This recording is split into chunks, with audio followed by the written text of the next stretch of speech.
मी खूप आनंदात होतो. माझं लग्न एका अतिशय सुंदर, गोड मुलीसोबत ठरलेलं होतं. मी एक अगदी साधा सामान्य मुलगा. कधी स्वप्नातही कल्पना केली नव्हती की अशी एखादी मुलगी माझ्या आयुष्यात येईल.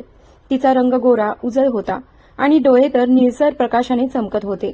माझ्या चेहऱ्यावरचा आनंद लपवता येत नव्हता. मित्रांनी लगेच चेष्टा करायला सुरुवात केली. तू तर छुपा रुस्तम निघालास. खरं सांग, आधीपासूनच काही सेटिंग होतं का? त्यांची गमतीशीर चौकशी पाहून मी फक्त हसलो आणि म्हणालो, अरे काही नाही, आम्ही फक्त चित्राल फिरायला गेलो होतो. चित्रालला गेल्यावर कळालं की तिकडे त्या दिवसात कैलासच्या परिसरात चाव मेला फिरतोय. तिथे तरुण तरुणी पारंपरिक पोशाखात गाणी म्हणतात, नाचतात आणि सण साजरे करतात. हा काळ लग्न सराईचा असतो, जिथे मुले मुली एकमेकांना पसंत करून लग्न ठरवतात. मी सुद्धा आधी ऐकलेलं होतं की कैलासच्या मुली खूपच सुंदर असतात. माझ्या मित्राला जेव्हा मेळ्याबद्दल कळलं तेव्हा तो आनंदाने म्हणाला, इथेपर्यंत आलोच आहोत तर हा मेला तरी मिस करू नको. मला ही उत्सुकता होती, पण थोडा संकोच वाटत होता. ते लोक आपल्याला स्वीकारतील का? आपण त्यांच्या सणात मिसळू शकू का? पण मित्र म्हणाला, अरे इथे कोणावरही बंदी नाही. बाहेरचे लोकही येऊन सहभागी होऊ शकतात. मग आम्ही गेलो आणि खरंच तिथे पोहोचल्यावर आमचे डोळे खऱ्या अर्थाने विस्पारले गेले. आजूबाजूला सुंदर नाजूक मुली पारंपरिक पोशाख घालून गळ्यात सुंदर माळा आणि आनंदात नाच गात होत्या.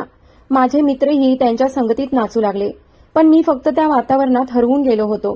काही वेळाने मुली एका ठिकाणी जमू लागल्या. मी तिथल्या एका मुलाला विचारलं, काय झालंय? त्याने उत्तर दिलं, या मुली इथवर शोधायला आल्या आहेत. या मेळ्यात प्रत्येक जण आपल्या पसंतीने जोडीदार निवडतो. मी आश्चर्यचकित झालो. मुलींना स्वतः निर्णय घेण्याची मुभा आहे? तो हसून म्हणाला, हो, इथे मुली ज्याला पसंत करतील त्याच्याशीच लग्न करू शकतात. आमचे आई वडील त्यांना पूर्ण स्वातंत्र्य देतात. हे ऐकून मी आणि माझा मित्र चकित झालो. आपल्याकडे जिथं अशा गोष्टी इज्जतीचा प्रश्न मानल्या जातात, इथं त्यांचं स्वातंत्र्य खरंच दाद देण्यासारखं होतं. माझं मन जोरजोरात धडकू लागलं. आजूबाजूला एकाहून एक सुंदर मुली होत्या, सूर्यप्रकाशात चमकणाऱ्या चंद्रासारख्या. मी थट्टेत मित्रांना म्हणालो, जर या मुली वर शोधत असतील तर आपणही नशीब आजमावून पाहूया. खरं तर माझ्या मनात एक सुप्त इच्छा उगम पावली होती. मला खरंच एखादी सुंदर जीवनसाथी हवी होती. माझा मित्र म्हणाला, इथे एका नवरीची किंमत 50,000 रुपये आहे. आपल्याकडे एवढे पैसे कुठे आहेत? म्हणून चुपचाप बस, पहा आणि परत निघा. माझं मन थोडं दुखावलं. मी पण बटवा काढून पैशांची खात्री करून पाहिली. मी ऑनलाईन काम करत असल्याने थोडीफार रक्कम गोळा केली होती, पण गणती केल्यावर लक्षात आलं की माझ्याकडे फक्त 40,000 रुपयेच आहेत. काही पैसे चित्रालपर्यंतच्या प्रवासात खर्च झाले होते. माझं लक्ष सारखं त्या सुंदर मुलींवर जात होतं आणि त्यातच एक मुलगी नाजूक लांब केसांची पारंपरिक टोपी घातलेली. ती विशेष दिसत होती. तिचं लाजणं, हलकंसं हसणं सगळंच हृदयात खोलवर झिरपत होतं. आणि मी अनाहूतपणे उठून उभा राहिलो. मित्रांनी विचारलं तेव्हा मी फोन करण्याचं कारण सांगितलं आणि तिथून निघून गेलो. आयुष्यात मी कधी कुठल्या मुलीच्या इतकं जवळ गेलो नव्हतो. युनिव्हर्सिटीत खूप सुंदर मुली होत्या, पण कैलासची ती मुलगी काहीतरी वेगळीच होती. ती माझ्या मनात घर करून बसली होती. मी एक निमित्त काढून तिच्याजवळ गेलो आणि संवाद सुरू केला. ती आत्मविश्वासाने माझ्या प्रत्येक प्रश्नाला उत्तरं देत होती. मी माझ्या बाजूने पूर्ण प्रयत्न केला की तिच्या मनात माझ्यासाठी काही जागा तयार होईल. मला हवं होतं की ती स्वतःहून मला पसंत करावी. माझ्याकडे 50,000 रुपये तर नव्हते, पण 40,000 रुपये मी ताबडतोब देण्यास तयार होतो. मी फार देखणा नव्हतो, पण माझा पोशाख नीटनेटका होता आणि माझा स्वभाव गोड, त्यामुळे मुलींच्या गटात मी बऱ्यापैकी लोकप्रिय होतो. ती मुलगी देखील माझ्याकडे आकृष्ट झाली. जेव्हा मी तिला माझी भावना व्यक्त केली तेव्हा तिने माझा प्रस्ताव स्वीकारला. पैशांची चर्चा झाली आणि त्यांनी सांगितलं की लग्नासाठी 50,000 रुपये लागत आहेत. मी 40,000 रुपये दिले आणि त्यांनी ते स्वीकारले. त्यानंतर लग्न ठरलं. मात्र जेव्हा खरंच लग्नाचा क्षण जवळ आला तेव्हा मला जाणवलं, हे लोक माझ्या जातीचे नाहीत. आता मला चिंता वाटू लागली की मी या मुलीला माझ्या घरी घेऊन कसं जाणार. मी स्वतःच्या जातीपासून पळ काढू शकत नव्हतो. माझी चिंता पाहून ती मुलगी शांतपणे म्हणाली, आमच्यासाठी जात फारशी महत्वाची नाही. जर मी आज कैलासमधील कोणत्याही मुलाशी लग्न केलं असतं तर मी त्याच्याच जातीची मानली गेली असती आणि आमच्या धार्मिक पद्धतीनुसार त्याला पती मानलं असतं. पण तू आमच्या जातीचा नाहीस, म्हणून तुला हवं असेल तर मी तुझ्या रीतिरिवाजानुसार तुझ्या घरी येण्यास तयार आहे. हे ऐकून माझं मन पूर्णपणे शांत झालं. मी धावत मित्रांकडे गेलो आणि त्यांना माझ्या लग्नाबद्दल सांगितलं. त्यांनी विश्वासच ठेवला नाही. त्यांना वाटलं मी कुठल्या तरी विनोद करतोय. मी म्हणालो, तुम्हालाही जर एखादी मुलगी आवडली असेल तर जा, बोलून पहा, मैत्री करा, कदाचित पैशांशिवायही लग्न होईल. इथे तर मुलं मुली एकमेकांना पसंत करतायत आणि लग्न ठरतंय. त्यावर एक मित्र म्हणाला, तू वेडाच झालायस का? केवळ सुंदर चेहऱ्यावर फिदा झालास? तुला माहित आहे का की कैलासच्या मुलींबद्दल काय काय गोष्टी प्रसिद्ध आहेत? जर लग्न एका दिवसाचं नाटक असतं तर आम्हीही केलं असतं, पण हे आयुष्यभराचा निर्णय आहे. तू एका अनोळखी जात आणि प्रदेशातील मुलीला घरी नेणार आहेस का? विचार कर. आई वडिलांना काय सांगशील? ते स्वीकारतील का? मी डोकं हलवत म्हणालो, माझ्यासाठी अडचण नाही. मला फार खुलासा करायची गरजही नाही. तुम्हाला माहित आहे की माझी आई काही वर्षांपूर्वीच गेली आणि वडील तर आधीपासूनच नातेसंबंध समजून घेण्यात कमी पडतात. पण मला खात्री आहे की जेव्हा ते माझ्या पत्नीला भेटतील तेव्हा ते तिला स्वीकारतील. माझे मित्र एक विचित्र हसू घेऊन म्हणाले, सध्या तू खुश आहेस. आम्ही तुझ्या आनंदात विघ्न आणू इच्छित नाही, पण लग्नानंतर तुला समजेल की कैलाशी मुली किती विचित्र असतात. त्यांचे स्वभाव सवयी तुला सहन होणार नाहीत. लग्नाआधी एकदा तरी विचार कर. असं नको होऊ दे की लग्न झाल्यावर तिला ओळखताना तू घटस्फोटाचा विचार करायला लागशील. मी समजून घेत नव्हतो ते काय म्हणत होते. मी त्यांच्या बोलण्याकडे दुर्लक्ष केलं. मला त्यांना विचारावंसंही वाटलं नाही की त्यांनी काय काय ऐकलंय कैलाशबद्दल. त्या क्षणी माझ्या डोक्यावर फक्त त्या मुलीच्या सौंदर्याचं गरुड बसलं होतं. मी माझ्या आनंदात इतका गुंतलो होतो की मित्रांच्या कुठल्याच सल्ल्याकडे लक्ष दिलं नाही. मी म्हणालो, मी सगळं सांभाळून घेईन. तसंही लग्नानंतर मुली थोड्याफार बदलतातच, पण मला पूर्ण विश्वास होता की कैलाशची ती जिवंत, निरागस आणि गोड मुलगी प्रिया माझी बायको बनून माझं आयुष्य सुंदर करून टाकेल. माझे मित्र नक्की काय सूचित करत होते ते मला त्या क्षणी समजलं नाही. त्यांच्या बोलण्याकडे मी फारसं लक्ष दिलं नाही. मनात थोडीशी शंका आली. त्यांच्याही नजरा कैलाशी मुलींवर खेळल्या होत्या, पण त्यांच्याकडे इतकी रक्कम नव्हती की त्यांना एखादी मुलगी पसंत करता येईल. माझं नशीबच चांगलं. मला 40,000 रुपयात डिस्काउंटमध्येच माझ्या पसंतीची मुलगी मिळाली होती. मी प्रियाजवळ गेलो. तिने मला शांतपणे सांगितलं, मला तुझ्या सगळ्या रीतिरिवाजांबद्दल सांग. मी ते लक्षात ठेवेन. पण आपलं लग्न आज होणार नाही. तुला 2 दिवस वाट पाहावी लागेल. मी थोडासा आश्चर्यचकित झालो. मी ऐकलं होतं की इथे मुलींना जो मुलगा आवडतो त्याच्याशी त्या लगेच लग्न करतात. ती म्हणाली, मी तुला पसंत केलं आहे आणि मला कोणीही थांबवणार नाही. पण त्याआधी आमची एक खास परंपरा आहे. ती पार पडल्यानंतरच मी तुला भेटेन. मी विचारलं, कसली परंपरा? प्रिया म्हणाली, आज मी घरी जाऊन माझ्या कुटुंबाला सांगणार आहे की मी एक मुलगा पसंत केला आहे आणि मी त्याच्यासोबत पळून जाणार आहे. म्हणून तुला मला न्यायला यावं लागेल. मी तुझ्यासोबत घरातून निघून जाईन.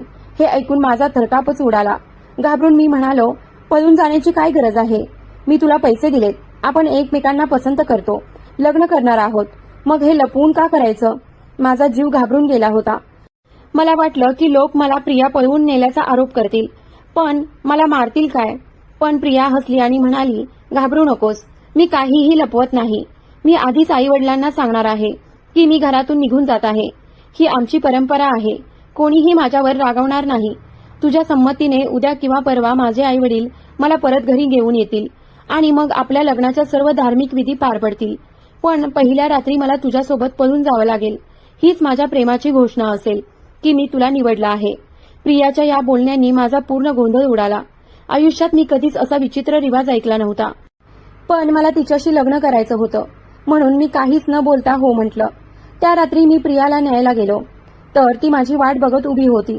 मी तिला तिच्या घरातून पळवून नेलं आणि मला स्वतःवरच हसू आलं. ज्या समाजात मी वाढलो होतो तिथे पळून गेलेल्या मुलींना आयुष्यभर नाकेठेव जगावं लागतं, पण इथे कैलाशमध्ये ही पळून जाण्याची परंपरा साजरी केली जाते. त्या क्षणी मी त्या अनोख्या रिवाजाचा मनापासून आनंद घेत होतो. मी कधी विचारही केला नव्हता की माझं आयुष्य इतकं वेगळं वळण घेईल. दुसऱ्या दिवशी प्रिया तिच्या आई वडिलांसोबत घरी गेली. मी त्यांना सांगितलं की मी प्रियाला माझ्या जातीच्या रीतिरिवाजांनी स्वीकारलं आहे आणि तिच्याशी लग्न करायचं ठरवलं आहे. त्यांनी त्यांच्या पारंपरिक प्रथांना बाजूला ठेवून आमचं लग्न मान्य केलं. माझं तिच्याशी लग्न झालं आणि मी खूप आनंदात होतो. माझे मित्रही अजून तिथेच फिरत होते आणि मलाही परत जायची काही घाई नव्हती. मी एका छोट्याशा विश्रांतीगृहात थांबायचं ठरवलं. मी इथे फिरायला आलो होतो, पण नशिबाने मला माझ्या स्वप्नातली मुलगी बायको म्हणून मिळाली होती. त्या दिवसात मी आनंदात तरंगत होतो, जसं हवेत उडत होतो. प्रिया माझ्या आयुष्यात आली आणि सगळंच अधिक सुंदर झालं. पहिले 4 दिवस अतिशय गोड, शांत आणि सुखद होते, पण 5व्या दिवशी मात्र प्रिया थोडीशी गंभीर वाटत होती. तिने मला विचारलं, तू अजून किती दिवस इथे थांबणार आहेस? लवकर परत जाणार आहेस का? मी गोंधळलो. म्हणालो, अजून मी मोकळाच आहे. काही दिवस इथेच राहीन. हे ऐकून ती विचारात पडली. मी तिला नुसतं बघत राहिलो. तिच्या साधेपणातही तिचं सौंदर्य अधिक खुलून दिसत होतं. त्या 4 दिवसात प्रियाने मला पूर्णपणे वेडं केलं होतं. पण तिच्या चेहऱ्यावरची उदासी मला बेचैन करत होती. कदाचित ती याच गोष्टीमुळे चिंतेत होती की मी तिला माझ्या घरी घेऊन जाण्याचा काही विचारच करत नाही. मी तिला समजावत तिला जवळ घेण्याचा प्रयत्न केला, पण तिने अचानक माझा हात झटकून दूर केलं आणि त्या रात्री तिचं वागणं इतकं विचित्र होतं की मी थक्कच झालो. दुसऱ्या दिवशी मी घाबरलो होतो. मी माझ्या मित्रांकडे गेलो. ते अजूनही त्या सुंदर वाद्यात रमून गेले होते. त्यांनी विचारलं, तुझं लग्न कसं चाललंय? मी गोंधळलो होतो. मी विचारलं, लग्नाआधी तुम्ही सगळं मला कैलासच्या मुलींविषयी काही सांगायचं म्हणत होतात ना, ते नक्की काय होतं? माझ्या मित्रांनी थोडं थांबून एकमेकांकडे पाहिलं. मी लग्नाच्या 4 दिवसानंतर त्यांच्यासमोर असा प्रश्न घेऊन उभा होतो. ते थोडं आश्चर्यचकित झाले. शेवटी एक मित्र म्हणाला, असं विचारतोयस म्हणजे तुझ्या बायकोने खरं रूप दाखवलं असावं बहुतेक. त्याचं वाक्य ऐकताच मला काल रात्रीचा प्रसंग आठवला, जेव्हा प्रियाने मला झिरकारलं होतं आणि न बोलता आपलं सामान घेतलं आणि निघून गेली. जाता जाता तिने फक्त एवढंच म्हटलं, मी तुला एका आठवड्यानंतर भेटेन.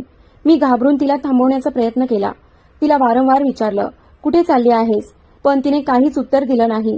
फक्त पटकन एका गाडीत बसली आणि निघून गेली. मला हे मुळीच कळलं नाही. माझी बायको प्रिया कुठे गेली होती? ती खूप घाईत दिसत होती. मी ही गोष्ट मित्रांना सांगितली नाही. मला वाटलं ते माझी थट्टा करतील, पण आतून मला समजू लागलं होतं की मी मोठी चूक केली आहे. मी एका मेळाव्यात नाचणाऱ्या मुलीवर भाळलो होतो. तिचा भूतकाळ काय होता याला मी कधीच महत्त्व दिलं नव्हतं, पण लग्नानंतर तिचं असं अचानक गायब होणं मला कधीच उमगलं नाही. मी 2-3 दिवस वाट पाहिली, पण तिचा काहीच पत्ता लागला नाही. शेवटी मी तिच्या घरी गेलो आणि तिच्या आईला विचारलं. ती अगदी बेफिकिरीनं म्हणाली, प्रिया वैशालीला गेली असेल.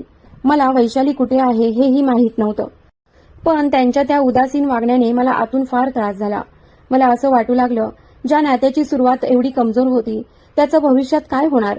मी अजून वडिलांना माझ्या लग्नाबद्दल काहीही सांगितलं नव्हतं. एक अनोळखी मुलगी जी एका मेळाव्यात नाचत गात होती, माझ्या प्रेमावर विश्वास ठेवून माझ्यासोबत पळाली होती. सन्मानपूर्वक लग्न करण्याऐवजी आम्ही पळून जाऊन लग्न केलं होतं. 4 दिवस ती अगदी नीट होती, पण लग्नानंतर अचानक तिच्यात प्रचंड बदल झाला. माझं मन मोडलं होतं. मी मित्रांना सांगितलं की आता परत जायचं. माझ्या शांततेतच त्यांनी सगळं समजून घेतलं. मी ज्या मनात उर्मी घेऊन आलो होतो त्या वाद्यातून परत जाताना मन मात्र अगदी कोरडं वाटत होतं. मी प्रियावर खरंच प्रेम केलं होतं. आता असं वाटत होतं की मी जणू स्वतःला वेदना देऊन आलो आहे. घरी परत आल्यावर मी स्वतःला इतका व्यस्त केलं की काहीही दुसरं विचारण्याचा वेळच नव्हता. पण वडील चिंतेत होते. माझ्या शांततेमागचं कारण त्यांना कळत नव्हतं. मी कुणाशी बोलतही नसे. सतत गप्प राहायचो. प्रियाच्या बेवफाईने मला आतून तोडून टाकलं होतं. मनात सारखं वाटायचं की ती मुलगी कुठेतरी माझ्यावर हसत असेल, मला मूर्ख बनवून निघून गेली. मी आमच्या ग्रुपमधला सर्वात समजूतदार मुलगा होतो, पण एका मुलीच्या हातून वेडं झालो होतो. माझा समज असं सांगायचा की ती फक्त एक क्षणिक आवड होती, पण प्रियाचं प्रेम किंवा जे काही होतं ते माझ्या आत खोलवर रुतून बसलं होतं. ती बेवफाई करून गेली तरी मी तिला विसरू शकत नव्हतो. वडील माझ्या बदललेल्या वागण्याने खूप त्रस्त होते. ते वारंवार विचारायचे, पण मी काही सांगू शकलो नाही. माझा शेवटचा सेमिस्टर सुरू झाला होता. मी स्वतःला अभ्यासात झोकून दिलं. आमचं घर खूप साधं होतं. मी, वडील आणि एक घरकामासाठी मोलकरीण होती. एक दिवस त्या मोलकरणीने माझी सफारी बॅग उघडताना एक लिफाफा सापडल्याचं सांगितलं. ती म्हणाली, साहेब, तुमच्या बागेत एक चिठ्ठी सापडली आहे. मी फारच व्यापात होतो, म्हणून अगदी थोडकंच म्हणालो, ते सामान अलमारीत ठेव, मी नंतर पाहतो. त्या क्षणी परीक्षेचा तणाव होता, म्हणून तिच्या बोलण्याकडे मी लक्ष दिलं नाही आणि त्या चिठ्ठीचा विचारही माझ्या मनातून पूर्णपणे गेला. परीक्षा संपल्यानंतर मी एका चांगल्या कंपनीत नोकरीसाठी मुलाखत दिली. नशिबाने मी निवडला गेलो आणि काम सुरू झालं. या सगळ्या व्यस्ततेतही प्रिया कधीच मनातून गेली नव्हती. चित्रालहून परत येऊन 1 वर्ष होऊन गेलं होतं, पण तिची आठवण अजूनही अंगावर काटा आणायची. ज्यावेळी तिची आठवण यायची मी तिच्यावर राग काढायचो. विचार करायचो, ती कुठेतरी इतर तरुण मुलांना आपल्या सौंदर्यानं बुरळ घालत असेल आणि त्यांच्याकडून पैसे घेत असेल, कारण मला खात्री होती त्या लग्नात खरं प्रेम करणारा मीच होतो. आयुष्यात मी पुढे चाललो होतो. प्रत्येक पावलावर यश मिळवत होतो, पण प्रेमाच्या बाबतीत मी अपयशी ठरलो होतो. एके दिवशी वडिलांनी माझ्याकडे शांतपणे पाहिलं आणि म्हणाले, माझ्या एका मित्राची मुलगी आहे, शिकलेली, समजूतदार.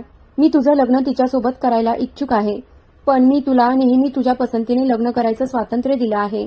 जर तुझ्या आयुष्यात आधीच एखादी मुलगी असेल तर मला सांग, मी तुझं लग्न तिच्याशीच लावून देईन. ती गरीब असो वा श्रीमंत, मला तुझं सुख महत्वाचं आहे. वडिलांचं हे विचार ऐकून प्रियाची ती बेवफाई आठवली आणि मनात खोल कुठेतरी बोच लागली. म्हणून मी हसून म्हणालो, माझ्या मनात कुठलीच मुलगी नाही. तुम्हाला जे योग्य वाटेल तसंच करा. आता मी ठरवलं होतं, प्रियासाठी स्वतःला पुन्हा एकटं पडू द्यायचं नाही. माझ्या संमतीनंतर वडिलांनी माझं लग्न ठरवलं आणि लग्नाची तारीख सुद्धा ठरली. लग्नाचे दिवस जवळ येत होते. माझं पण मन मात्र दिवसेंदिवस अधिकच उदास होत चाललं होतं. लग्नाच्या आठवडाभर आधी वडिलांनी सांगितलं की तुझ्या खोलीतलं जुनं फर्निचर काढून टाक. नवीन रंगरंगोटी करून नवीन फर्निचर आणायचं आहे. मी माझं सामान गोळा करत होतो. अलमारीतील वस्तू काढताना एका कपड्यांच्या गुंडीत एक गुलाबी कागदाचं पत्र दिसलं. ते पाहून मी थक्क झालो. ते पत्र अगदी नवीन दिसत होतं. मी अनावधानानं ते टाकून द्यायचं ठरवलं, पण लगेचच आठवलं कधीतरी माझ्या मोलकरणीने माझ्या सफारी बॅगेतून एक पत्र सापडल्याचं सांगितलं होतं. माझं हृदय जोरात धडकू लागलं. क्षणातच लक्षात आलं, हे पत्र प्रियाने लिहिलं असणार. कापऱ्या हातांनी मी ते पत्र उघडलं. त्यात प्रियाने आदरपूर्वक लिहिलं होतं, मी काही दिवसांसाठी बसाली जात आहे. तू अजूनही चित्रालमध्येच आहेस, म्हणून काळजी करू नकोस. ही आमची एक जुनी पवित्र परंपरा आहे. बसालीच्या काळात आम्ही स्त्रिया घरात राहत नाही. त्या काळात आम्ही बसाली नावाच्या एका मोठ्या इमारतीत राहतो. तू इच्छित असशील तर तू तिथे येऊन मला भेटू शकतोस, पण मला स्पर्श करू शकत नाहीस. मी तुझ्या येण्याची वाट पाहीन. हे पत्र वाचून माझ्या मनात एक वादळ उठलं. माझ्या लक्षात आलं की तिच्या आईने जेव्हा वैशाली असं काहीसं नाव घेतलं होतं ते खरं तर बसाली होतं. मी कैलाशमध्ये बसालीबद्दल चौकशी केली होती आणि तेव्हा समजलं की ती एक मोठी काळसर दगडी इमारत होती. या पवित्र परंपरेनुसार कैलाशी स्त्रिया आपल्या विशिष्ट दिवसात त्या इमारतीत राहायच्या. मुलगी गरोदर राहिली तर बाळातपणानंतर 10 दिवस तिथेच राहत असे. बसाली इतकी पवित्र मानली जायची की तिथल्या भिंतींना पुष्पांची स्पर्श सुद्धा अनुमती नव्हती. स्त्रियांना पोशाख किंवा गरजेच्या वस्तू फक्त स्पर्श न करता दिल्या जात आणि त्या काळात त्यांचा पती सुद्धा त्यांना स्पर्श करू शकत नव्हता. हे पत्र वाचून मी जागेवरच बसून राहिलो. प्रिया काही काळासाठी बसाली गेली होती आणि ती मला सांगून गेली होती, पण मी तिला बेवफाईचे आरोप करत राहिलो, तिला दोष देत राहिलो आणि सगळ्यात मोठी चूक म्हणजे लग्न करून मी तिला एकटीला सोडून निघून आलो होतो. मी कधी परत तिच्याकडे गेलोच नाही. या पत्राचा मला 1.5 वर्षापर्यंत साधा आठवही आला नाही. मी ती वेळ ते 1 वर्ष फक्त तिच्या आठवणीत स्वतःला झिजवत राहिलो. पण ती प्रिया एकटीच बसालीत बसून माझी वाट पाहत असावी. माझ्या डोळ्यात अनाहूत अश्रू आले. माझं मन आकुळ व्याकुळ झालं. मला वाटलं आत्ता आणि या क्षणी मला कैलाशला जावं लागेल. तिच्यापाशी जावं, तिची माफी मागावी, तिला पुन्हा आपल्या जीवनात यायला सांगावं. मी सरळ वडिलांकडे गेलो. ते लग्नाच्या तयारीत व्यस्त होते. मी म्हणालो, मला काही दिवसांसाठी चित्रालला जावं लागेल. माझ्या या अचानक शब्दांनी ते चकित झाले. 1 आठवड्यानंतर तुझं लग्न आहे, सगळी तयारी सुरू आहे. आता तुला चित्रालला काय काम पडलं, ते आश्चर्याने विचारत होते. मी हळुवारपणे म्हणालो, कृपया मला जाऊ द्या. मला तिथे जायलाच हवं. जर आता नाही गेलो तर आयुष्यभर पश्चाताप करत राहीन. मला कधीच शांती मिळणार नाही. मला एकदा तरी जाऊ द्या. मी वडिलांसमोर हताश होऊन म्हणालो आणि पहिल्यांदाच त्यांच्यासमोर अश्रू ढाळलो. त्यांच्या समजुतीत मी कधीही असा कमजोर नव्हतो. मी कधीच त्यांच्यासमोर कुठल्याही गोष्टीसाठी रडलो नव्हतो. ते जवळ आले, माझे डोळे पुसले आणि म्हणाले, घाबरू नकोस बाळा, मी सगळं हाताळीन. जर तुला खरंच तिथे जायचं असेल तर जा, मी तुला अडवणार नाही. त्यांनी मला परवानगी दिली. मी थोडे कपडे घेतले, तातडीनं तिकीट काढलं आणि चित्रालकडे रवाना झालो. प्रवास खूप लांब होता, पण मला काही वाटत नव्हतं. फक्त एकच गोष्ट मनात होती, प्रिया. मी तिला तातडीने भेटायचं ठरवलं होतं. कैलाशच्या वाद्यांमध्ये पाऊल टाकताच मी थेट प्रियाच्या घरी गेलो. दरवाजावर टकटक केल्यावर एक वृद्ध व्यक्ती, तिचे वडील बाहेर आले. ते खूप थकलेले, अशक्त वाटत होते. त्यांनी मला पाहिलं, काही क्षण स्तब्ध झाले आणि मग त्यांच्या चेहऱ्यावर नफरतीचे भाव स्पष्ट उमटले. मी मान खाली घातली, कारण मला माहीत होतं की माझ्या दुर्लक्षामुळे, माझ्या निघून जाण्यानं त्यांनी आणि प्रियानं काय सहन केलं असेल. मी काही बोलायचा प्रयत्न केला, पण त्यांनी कठोर शब्दात म्हटलं, आमचं तुझ्याशी आता काहीही नातं नाही. इथे परत कशासाठी आलास? मी त्यांच्यासमोर गाराण घालू लागलो, कृपया मला फक्त एकदा प्रियाशी बोलू द्या. मी गैरसमजात होतो, पण मी आजही तिचा आहे. मी तिला घटस्फोट दिला नाही. ती अजूनही माझी पत्नी आहे. मला एकदा तिची माफी मागू द्या. मी रडत होतो. त्यांनी काही क्षण मला नजरेने निरसपणे पाहिलं आणि शेवटी खोल श्वास घेत आत नेलं. तेव्हा मला संपूर्ण सत्य सांगण्यात आलं. प्रिया बसालीतून परत आल्यावर खूप दिवस तुझी वाट पाहत होती. तिने तुला शोधण्याचा प्रयत्न केला.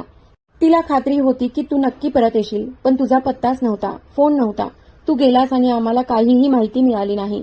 ती प्रेग्नेंट होती. तिला तुला सांगायचं होतं. बाळांपणानंतर ती पुन्हा बसालीत गेली, तिथल्या परंपरेनुसार राहायला, आणि तिथे तिचं निधन झालं. ते शब्द ऐकून माझ्यावर आभाळ कोसळल्यासारखं झालं. तिचं बाळ आम्ही सांभाळतोय, पण तुझ्यावर आम्हाला विश्वास नाही. आम्ही बाळ तुला दाखवणार नाही, कारण आम्हाला माहीत आहे की तुझ्यासारखे पुरुष फक्त घेतात, निभावत नाहीत. आमच्या मुलीचं काय झालं हे आमचं दुःख आहे, पण बाळ आमची उरलेली एकटीच आशा आहे. मी त्यांच्या पुढे गयावया केली, रडलो आणि विनवण्याही केल्या, पण ते नरम पडले नाहीत. शेवटी मला रिकाम्या हातांनी परतावं लागलं. मी माझ्या लग्नाच्या आदल्या दिवशी घरी परतलो. माझं मन, शरीर, आत्मा सगळंच तुटलं होतं. वडील चिंतेत होते. ते सारखं विचारत होते, चित्रालमध्ये काय झालं बाळा? पण मी काहीच सांगू शकलो नाही. फक्त त्यांचे हात धरून म्हणालो, माझं लग्न करू नका. मी लग्नाच्या लायक नाही. मी कोणत्याही मुलीला सन्मानाचे आयुष्य देऊ शकत नाही. मी त्यांच्यासमोर कोसळून रडलो. माझे वडील शांत झाले. त्यांनी लग्न मोडून टाकलं, पण समाजाने त्यांना खूप काही ऐकवलं. त्यांचा मित्र सुद्धा नातं मोडल्याने त्यांच्यावर ताशेरे ओढू लागला. ते शांत होत गेले आणि एका महिन्यात त्यांनी जग सोडलं. आज त्यांना जाऊन 4 वर्ष झाली. मी यशस्वी आहे, चांगली नोकरी आहे, पैसा आहे, पण मनात मात्र पोकळीचं राज्य आहे. मी अजूनही प्रियाला विसरू शकत नाही. ती प्रत्येक क्षणात आठवते. ती फक्त एक पत्नी नव्हती, ती माझं अधुरं राहिलेलं प्रेम होतं.